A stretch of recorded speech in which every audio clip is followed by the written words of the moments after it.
ମୁଁ ଆଜି ତୁମମାନଙ୍କୁ ସଂସ୍କୃତ ବ୍ୟାକରଣର ବିଭକ୍ତି ଉପରେ ଆଲୋଚନା କହିବି। ଆଉ ମୋର ନାମ ହେଉଛି ସନ୍ତୋଷ କୁମାର ସାହୁ, ଗ୍ରାମ ଦିଘିରି, ଜିଲ୍ଲା ଖୋର୍ଦ୍ଧା। ଯୋଗ୍ୟତା ହେଉଛି ମୋର ସାହିତ୍ୟ ଆଚାର୍ଯ୍ୟ। ମୁଁ ସଦାଶିବ କେନ୍ଦ୍ରୀୟ ସଂସ୍କୃତ ବିଶ୍ୱବିଦ୍ୟାଳୟର 2007 ମସିହାର ଛାତ୍ର। ତେଣୁ ତମମାନେ ସମସ୍ତେ ଜାଣିଥିବ ବିଭକ୍ତିଟା କ'ଣ। ବିଭକ୍ତି ପଢ଼ିବା ପୂର୍ବରୁ ପ୍ରଥମେ ବିଭକ୍ତିର ସଂଜ୍ଞାକୁ ଉପସ୍ଥାପନ କରିବାକୁ ଥାଏ। ବିଭକ୍ତିକୁ ଆମେ ଭାଙ୍ଗିବା ବି ଉପସର୍ଗ, ଭ ଧାତୁ, 3 ପ୍ରତ୍ୟୟ ହେଲେ ଏ ତିନୋଟିରୁ ଦୁଇଟା ଉପସର୍ଗ, ଭ ଧାତୁ ଆଉ 3 ପ୍ରତ୍ୟୟ, ତିନୋଟିରୁ ବିଭକ୍ତି ଉତ୍ପନ୍ନ। କିନ୍ତୁ ବିଭକ୍ତିର ସଂଜ୍ଞା ହେଉଛି ଯାହା କାରକ, ବଚନ ଆଉ ସମ୍ବନ୍ଧ ପଦକୁ ସୂଚାଇଥାଏ ତାକୁ ଆମେ ବିଭକ୍ତି କହିବା। ଏ ସଂସ୍କୃତରେ ବିଭକ୍ତିର ପ୍ରକାର ଭେଦ ରହିଛି। ଗୋଟେ ହେଲା କାରକ ଯୁକ୍ତ ବିଭକ୍ତି, ଆଉ ଗୋଟେ ହେଲା ଉପପଦ ଯୁକ୍ତ ବିଭକ୍ତି। ତୁମମାନେ ସବୁ ଶବ୍ଦ ରୂପ ପଢ଼ିଛ। ଶବ୍ଦ ରୂପଟା ହେଉଛି କାରକ ଯୁକ୍ତ ବିଭକ୍ତି। କାରକ ଯୁକ୍ତ ଆମର କହିବା କାରକ କ'ଣ ନା କ୍ରିୟା ସାଧନରେ ଯିଏ ସହାୟକ ହୋଇଥାଏ ତାକୁ ଆମେ କାରକ କହିବା। କ୍ରିୟା ସାଧନରେ ଯିଏ ସହାୟକ ହୋଇଥାଏ ତାକୁ ଆମେ କାରକ କହିବା। କାରକ ହେଉଛି 6 ପ୍ରକାରର।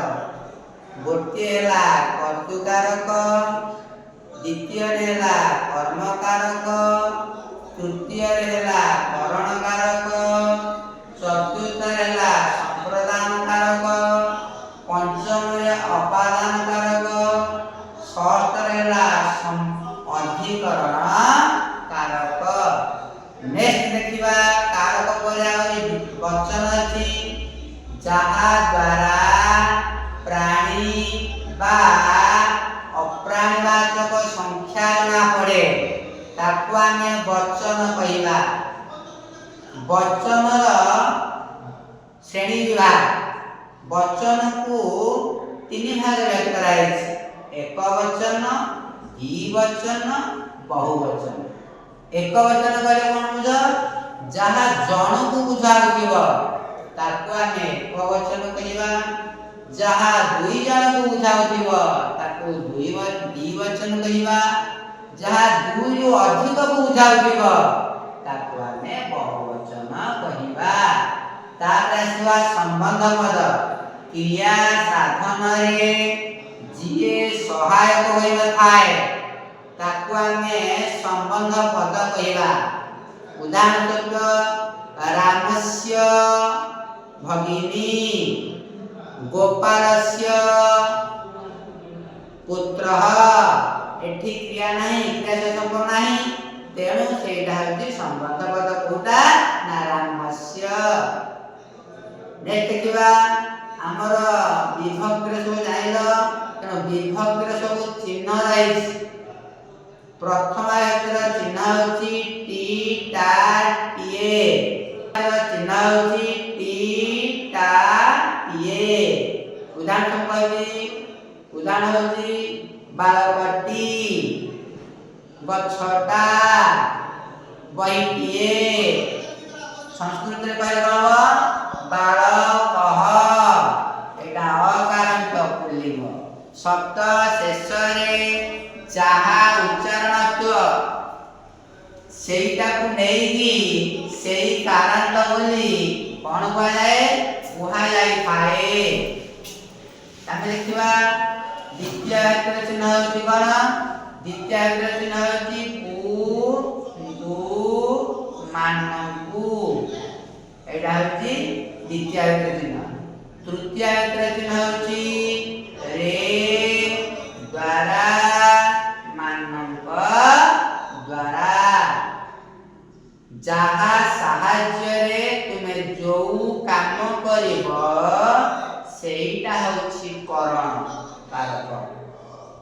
तापरे नेक्स्ट देखिबा संप्रदान कारकरे चतुर्थी व्यक्ति संप्रदान अर्थ होची दान करिबा तुमे जाहाकू दान करिवो सेटा ला संप्रदान कारक उदाहरण होची राम तस्मै पुस्तकं ददाति राम ताकू पढिते देउची काहाकू देउची ताकू देउची जाहाकू देउची सेटा ला संप्रदान कारक नेक्स्ट देखिबा ए चतुर्थी व्यक्तिर चिन्ह होची को गो मानकू पाई तेणु तुमे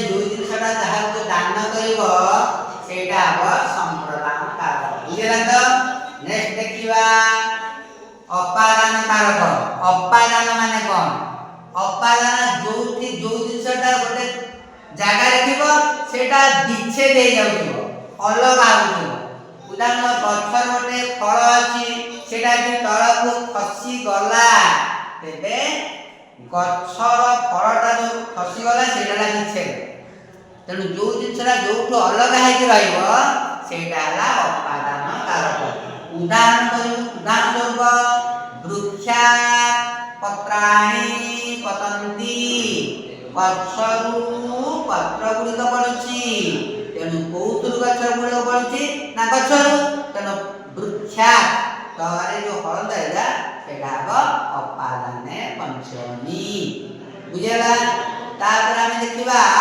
अधिकरणे सप्तमी अधिकरण सप्तमी रो तार सोपान अछि अलगा स्थानाधिकरण सप्तमी कालाधिकरण सप्तमी विषयाधिकरण सप्तमी आ गोटे निर्धारण सप्तमी तेणु अधिकरण सप्तमी जानिबा जोठी मु कहू उदाहरण कहूची प्रथम हम स्थानाधिकरण सप्तमी उदाहरण होची राम गृहे तिष्ठति राम पुत्र तिष्ठति ना गृहे तिष्ठति जोठी रहती तेणु गृहटा जेहेतु गोटे स्थान तेणु सेटा अब स्थानाधिकरण सप्तमी आउ अनेक उदाहरण दे पारे मत्स्या कूटे सन्ति माछ सब कुआरे अछंती एडा अब स्थानाधिकरण सप्तमी तापर देखा विषयाधिकरण सप्तमी गोपाल जे जोतरे जो विषय जे पारंगम सेटा अब विषयाधिकरण सप्तमी देखिबा उदाहरण स्वरूप गोपाल संस्कृते प्रवीण गोपाल कोथरे प्रवीण ना संस्कृतरे प्रवीण एटाला विषय संस्कृत हैला साहित्य हैला इतिहास जो विषय अधिकरण हब सप्तमी आउ गोटे कोन हब ना स्थान कालाधिकरण सप्तमी मुगई राम नववादने विद्यालय गच्छति राम 9टारे विद्यालय जाउछि राम केतेबेले विद्यालय ना 9टारे तेणु नववादना कालाधिकरण सप्तमी तापर हम देखा नववादने दशवादने एटा कहछि कालाधिकरण सप्तमी आउ कया सायं काले प्रातः समये मध्याह्ने पूर्वाह्ने अपराह्ने एटा कहछि कालाधि रात्रौ एटा कहछि कालाधिकरण सप्तमी तापर हम देखिबा निर्धारण सप्तमी केम जानिबा जदि अधिकरु एक को बुझौतिबा से क्षेत्र रे निर्धारण सप्तमी केम जानिबा जा मध्य रे जे श्रेष्ठ जा मध्य रे जे अधिक सेटा अब निर्धारण उदाहरण स्वरूप कविषु श्रेष्ठ कालिदासः कविषु श्रेष्ठ कविमान मध्य रे कालिदास श्रेष्ठ तेणु एटा जने श्रेष्ठ रे से केसे ना कालिदास तेणु कविषु धाव निर्धारण सप्तमी आउर गुण अनेक अछि नदीसु गंगा पवित्र तमा नदी मानक मध्य रे गंगा पवित्र जा मध्य रे जे पवित्र सेटा मध्य हब अधिक जो निर्धारण शब्द बुझेला। तापर आउ मध्य देखिबा कोन जे एला तुमान सब कारक विभक्ति वचन संबंध अवगत होई पाइल। तापर जहार को असुविधा अछि से मध्य मोते पचारि पारिबो काई केला को कारण होइला ता मते पचारि मु मते तुमको पंखान को भाव बुझाइ देबे किछि प्रॉब्लम हो। तेणु कारक वचन विभक्ति तो सब जानिल। तेणु कर्ता जे कोनसी तमले मन रख जे कोनसी ओडिया को संस्कृत रे अनुवाद कला बेले कर्ताटा जो पुरुष जो वचन हेजिबो क्रियाटा सेही पुरुष सेही वचन हो। तमरा विभक्ति ऊपर हम सब जानिल। तापर आउरी अनेक अछि ला कारक युक्त विभक्ति गला। तापर हैला उपपद युक्त विभक्ति। उपपद युक्त विभक्ति कोन जहा सकाश रे जोटा होई थाए सेटाला उपपद। जहा से मुकाबी जे केते गोटे अव्यपद अछि पूरबे नमः